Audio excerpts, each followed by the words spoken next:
देश दुनिया की तमाम खबरों के साथ एक बार फिर हाजिर है। Y20 कार्यक्रम का हुआ शुभारंभ। भारत सरकार के युवा मामले और खेल मंत्रालय तथा ब्रह्मा कुमारीज द्वारा युवाओं के लिए चलाए जा रहे Y20 प्रोग्राम का पहला कार्यक्रम हिसार के पीस पैलेस में आयोजित हुआ। कार्यक्रम का शुभारंभ हिसार के विधायक रणबीर सिंह गंगवा ने दीप प्रज्वलित कर किया, जिसमें 15 से 25 साल के 500 युवाओं ने भाग लिया। कार्यक्रम के मुख्य विषय थे संकल्प शक्ति द्वारा युवाओं को मानसिक रूप से मजबूत बनाना, सड़क सुरक्षा और नशा मुक्ति। अवसर पर नशा मुक्ति पर विशेष नाटक का मंचन हुआ। कार्यक्रम के मुख्य वक्ता डॉक्टर संदीप सूरी, डॉक्टर बीबी बांगा, डॉक्टर संदीप राणा, डॉक्टर राम प्रकाश और डॉक्टर नरेंद्र यादव ने अलग अलग विषयों पर युवाओं को संबोधित किया। अंत में बीके रमेश ने युवाओं को नशा न करने का संकल्प भी कराया। गीता ज्ञान में ही है समस्याओं का समाधान। करनाल के सेक्टर 7 सेवा केंद्र की ओर से श्रीमद् भगवत गीता द्वारा जीवन की सर्व समस्याओं का समाधान विषय पर महासम्मेलन का आयोजन हुआ। कार्यक्रम की मुख्य वक्ता सिरसी कर्नाटक से गीता ज्ञान विशेषज्ञ बीके वीना ने कहा कि गीता सार ही जीवन का आधार है। गीता जीवन जीने की कला है, एक परामर्श विधि है। हम सभी को अपनी मन की दुविधाएं, उलझन, परेशानियां व तनाव से बाहर आना है तो गीता को ज्ञान के रूप में समझकर अपनाना पड़ेगा। इस विशाल विश्व में परमात्मा ने अवतरण लेने के लिए हमारे ही भारत को चुना, या यूं कहे जिस देश में भगवान अवतरित हुए उस देश में जन्म लेना हमारा सौभाग्य रहा। इसलिए हर क्षण, हर सांस हम ये गर्वित महसूस करेंगे कि हम वो भारतीय है जिसका जन्म स्वयं परमात्मा के अवतरण भूमि में हुआ है। इस मौके पर मुख्य अतिथि मेयर रेणु बाला गुप्ता ने कहा कि समाज सेवा करने के लिए और एनर्जी यहाँ के ज्ञान से प्राप्त करते हैं। तो वही कार्यक्रम के अध्यक्ष विधायक हरविंद्र कल्याण ने कहा कि मुझे यहाँ आकर बहुत अच्छा अनुभव होता है। इसी तरह 3 दिन अलग अलग क्षेत्र के गणमान्य लोगों ने उपस्थित होकर जीवन जीने की कला सीखी। यह आयोजन प्रभारी बीके प्रेम के निर्देशन में सम्पन्न हुआ। जीवन की इस डोर को किस तरह से परमात्मा से जोड़ा जाए ताकि समाज में जो भी काम करें उसमें एक अलग सेवा का भाव निकले। निश्चित तौर पे ब्रह्मा कुमारी विश्वविद्यालय न केवल आत्मा का परमात्मा से मिलन है परंतु एक परिवार का संयोजन भी है। बीके विमला का पत्रकारों की सभा में सम्मान। राष्ट्रीय पत्रकार संघ भारत का तृतीय स्थापना दिवस मऊ के हिंदी भवन में बहुत ही धूमधाम से मनाया गया, जिसमें विभिन्न प्रदेशों के प्रदेश अध्यक्ष एवं उपाध्यक्ष, भारत के अलग अलग प्रदेशों से वरिष्ठ पत्रकारों ने बढ़ चढ़ कर हिस्सा लिया। कार्यक्रम में स्थानीय प्रभारी बीके विमला को विशेष आमंत्रित कर शॉल ओढ़ाकर एवं पुष्पगुच्छ देकर उनका स्वागत सत्कार किया गया। अवसर पर राष्ट्रीय अध्यक्षा महिला प्रकोष्ठ पूनम सिंह, पत्रकारिता के उत्तर प्रदेश के राज्य मंत्री आरपी कुशवाहा, प्रदेश संगठन मंत्री विनोद कुमार सिंह समेत कई गणमान्य लोग उपस्थित रहे। जल जन अभियान के अंतर्गत माउंट आबू के ग्राम ओरिया में संस्थान के कृषि एवं ग्राम विकास प्रभाग की ओर से खेत का पानी खेत में और गांव का पानी गांव में योजना के तहत जल संरक्षण हेतु जागरूकता कार्यक्रम का आयोजन किया गया, जिसमें अतिथियों द्वारा जल की महत्ता को समझाते हुए ग्रामीण नागरिकों को इसके संरक्षण, स्वच्छता एवं ग्रामीण विकास पर चर्चा की गई। साथ ही ग्राम में स्थापित प्राकृतिक जल स्रोत ओरिया तालाब पर अतिथियों और ग्रामीणों द्वारा श्रमदान भी किया गया। कार्यक्रम के मुख्य अतिथियों में श्याम प्रताप राठौड़, सरपंच जहौटा, जिला परियोजना समन्वयक Chandu Khan, BK Kalpana, BK Priyanka, BK Chandresh, BK Shivanand, BK Mangal Sen ने अपने विचार रखे। कार्यक्रम के अंत में 5 अप्रैल को संपूर्ण ग्राम में स्वच्छता दिवस के रूप में मनाने का सभी ने संकल्प किया। सभी ने हाथ में हाथ डालकर पर्यावरण संरक्षण का दृढ़ संकल्प भी किया। गुरुग्राम के ओम शांति रिट्रीट सेंटर में संस्था की पूर्व मुख्य प्रशासिका राजयोगिनी दादी जानकी जी की अमिट यादों में सभी बीके सदस्य खोए नजर आए। संस्था के अतिरिक्त महासचिव बीके ब्रिजमोहन और जर्मनी में ब्रह्मा कुमारीज की निदेशिका बीके सुदेश ने दादी जी के संग बिताए पलों को सभी के साथ साझा किया। ये दादी आके कहती थी 3 बार ओम शांति कहती थी। पहले ओम शांति तीनों तरफ कह के फिर उसका वर्णन करती थी। तुमको पता मैं 3 बार ओम शांति क्यों कहती हूँ? इन्होंने ज्ञान का सार बनाया हुआ था। पहली ओम शांति है मैं कौन,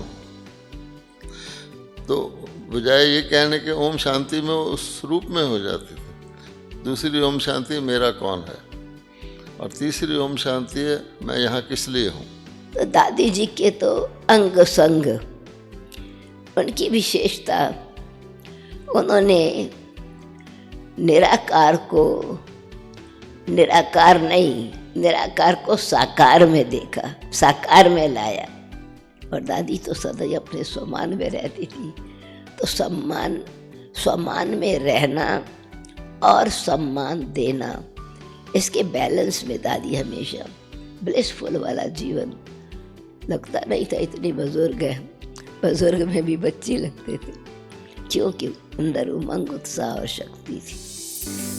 दादी जानकी जी का जीवन आध्यात्म का प्रेरणा पुंज रहा। ऐसी अलौकिक दादी जी का तृतीय पुण्य स्मृति दिवस वैश्विक आध्यात्मिक जागृति दिवस के रूप में अंबिकापुर में मनाया गया। इस अवसर पर मुख्य अतिथियों में उप पुलिस अधीक्षक महालक्ष्मी, ENT विशेषज्ञ डॉक्टर शैलेंद्र गुप्ता, संप्रेक्षण गृह की पूर्व अध्यक्षिका वंदना दत्ता समेत अन्य गणमान्य अतिथियों ने शिरकत कर दादी जी के लिए अपने दिल के उद्गार व्यक्त किए। मैं उसी समय उसका प्रयोग करने लगी तो मेरे को बहुत एक्साइटेड हो जाती थी।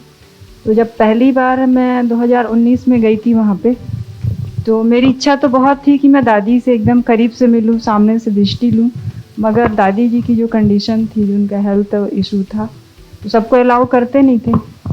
तो सामने मैं अपने आप को उस समय जब फरिश्ता स्वरूप में दादी के सामने प्रस्तुत करती थी, तो ऐसा लगता था कि एकदम बिल्कुल दृष्टि दे रही हैं और एकदम अजीब सा अनुभव होता, एकदम एनर्जेटिक फील होता था। एक्चुअल में जो काम जो है, एक हवा या एक अणु या जिसको एक आत्मा बोलते हैं, उसका कहीं ना कहीं संचालन होता है। और ये स्पष्ट संचालन माउंट आबू में देखने को मिला कि हर व्यक्ति वहाँ पर पूरी तरह से बिना किसी को दिशा निर्देश दिए नियमों के अनुसार से कार्य कर रहा है, और एक अजीब अनुभूति, एक अजीब शांति की अनुभूति होती है। और ये अनुभूति मुझे नहीं लगता कि और कहीं पर प्राप्त होती है। स्थानीय प्रभारी BK विद्या ने दादी जी के साथ के संस्मरणों को याद किया, तो वही संस्था से जुड़े लगभग 500 BK भाई बहनों ने दादी जी की विशेषताओं को धारण कर उनके जैसा बनने का संकल्प किया। ऐसे ही इंदौर के ज्ञान शिखर में भी दादी जी के पुण्य स्मृति दिवस पर कार्यक्रम का आयोजन हुआ। कार्यक्रम में जोन की क्षेत्रीय निदेशिका BK हेमलता ने दादी जी की जीवनी पर प्रकाश डाला। दादी ने अपने योग तपस्या से, आध्यात्मिक शक्ति से, साइलेंस पावर से और पवित्रता की पावर से अपनी प्रकृति को, शरीर को भी जीत लिया था। इस अवसर पर अंतर्राष्ट्रीय वास्तुविद पंकज अग्रवाल, शेल्बी हॉस्पिटल की फिजिशियन डॉक्टर शिल्पा देसाई, सिंचाई विभाग के अधीक्षक यंत्री ब्रिज किशोर राठी, वरिष्ठ राजयोग शिक्षिका BK अनीता तथा ब्रह्मा कुमारी संस्था से जुड़े हजारों भाई बहनों ने अपने श्रद्धा सुमन अर्पित किए। दादी ने मुझे, जब पहली बार मैंने दादी की तरफ देखा और दादी की नज़र मेरे पे पड़ी, तो उन्होंने बिल्कुल, मुझे ऐसा लगा, अपने अंदर समा लिया। तो वो जो एहसास था, एहसास को शायद शब्दों में तो कहना बहुत मुश्किल होता है, फिर भी मैं कोशिश कर रहा हूँ कि मैं अपने एहसास को बता सकूँ। पर जो फीलिंग आई या जो ऊर्जा मुझे मिली उनको देखने के बाद, उनकी आंखों से उस समय जो मुझे ऊर्जा मिली, दैट वाज अ फैंटास्टिक। और उसके बाद मैंने अपने अंदर भी बहुत सारे चेंजेस महसूस करे। मैं पहली बार ही इस ब्रह्म कुमारी में आया, इतना परिचित नहीं हूँ। आदरणीय दादी जी जानकी जी को उनकी पुण्यतिथि पे मैं पुष्प समर्पित करता हूँ। ओम। बिहार गया सिविल लाइंस में पूर्व मुख्य प्रशासिका दादी जानकी जी की स्मृति दिवस पर सभी सदस्यों ने दादी जी को श्रद्धा सुमन अर्पित किए। इस अवसर पर SDPO करुणा कुमारी, इनकम टैक्स अधिकारी अदिति वैष्णवी, शिक्षिका इंद्रावती कुमारी ने भी उपस्थित होकर अपने विचार रखे। यह आयोजन स्थानीय प्रभारी BK शीला के निर्देशन में संपन्न हुआ। रायपुर का शांति सरोवर रिट्रीट सेंटर भी दादी जी की यादों में खोया नजर आया। रायपुर संभाग की संचालिका BK सविता ने दादी जी की सेवाओं को याद करते हुए उनकी उपलब्धियों से सभी को अवगत कराया। सभी BK सदस्यों ने दादी जी की स्मृतियों को याद कर पुष्पांजलि अर्पित की, साथ ही कुछ क्षण मौन में रहकर दादी जी के गुणों को अपने अंदर धारण करने की प्रतिज्ञा की। देश विदेश की सारी विश्व की आत्माओं के अंदर रूहानी शक्ति की पालना देकर के दादी ने सारे विश्व भर की आत्माओं की बेहद की सेवा की। आज की खबरों में फिलहाल इतना ही। देश दुनिया की तमाम खबरों के लिए देखते रहिए मधुबन न्यूज।